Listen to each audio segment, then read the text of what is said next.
ભાવનગરના ગોગા સર્કલ અખાડા ખાતે આંબાવાડી વિરાટ હિન્દુ સંમેલન સમિતિ દ્વારા વિરાટ હિન્દુ સંમેલનનું આયોજન કરવામાં આવ્યું હતું. હિન્દુ સમાજમાં ભારત ભક્તિ, રાષ્ટ્રનિષ્ઠા અને રાષ્ટ્ર પ્રત્યે સમર્પણની ભાવના મજબૂત બનાવવા તેમજ હિન્દુ એકતાનો સંદેશ આપવા આ સંમેલન યોજાયું હતું. કાર્યક્રમ દરમિયાન વિવિધ સાંસ્કૃતિક રજૂઆતો પણ કરવામાં આવી હતી, જેમાં મોટી સંખ્યામાં લોકો હાજર રહ્યા હતા.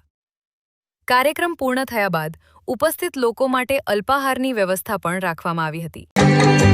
તો એક હાથ આમ હોય અને બીજો હાથ આમ હોય. હવે આ બંને મુદ્રાના અર્થ જે મેં સાંભળ્યા છે એટલું બધું વધારે એટલે અને દીવાનું તેજ નાનું એટલે એને જરા ઈર્ષા થઈ. એટલે એક પ્રસંગે બહાર જવાનું થયું પરિવારના. એ સમયે સંધ્યા સમયે દીવો કરી વિનંતી કરીશ કે શક્તિદીપ અવતરણ દ્વારા આજના આ હિન્દુ સંમેલનનું મંગલાચરણ કરાવે એમના વરદ હસ્તે. આવો. આપણે માનજી દાદાએ ભગવાન રામ અને માતા સીતાને પોતાના હૃદયમાં ધારણ કર્યા હતા. એ જ રીતે આપણે સૌ આપણા હૃદયમાં એ બાલિકાઓને આત્મરક્ષા માટે વિના મૂલ્યે તલવાર અને લાઠીદાવ જેવો શીખવે છે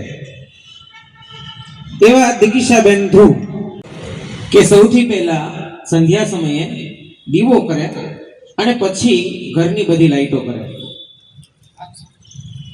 એટલે આજે આંતરરાષ્ટ્રીય મહિલા દિવસ છે. સૃષ્ટિની ઉત્પત્તિ શક્તિમાંથી થઈ છે. નારી ચેતનાને પણ વંદન.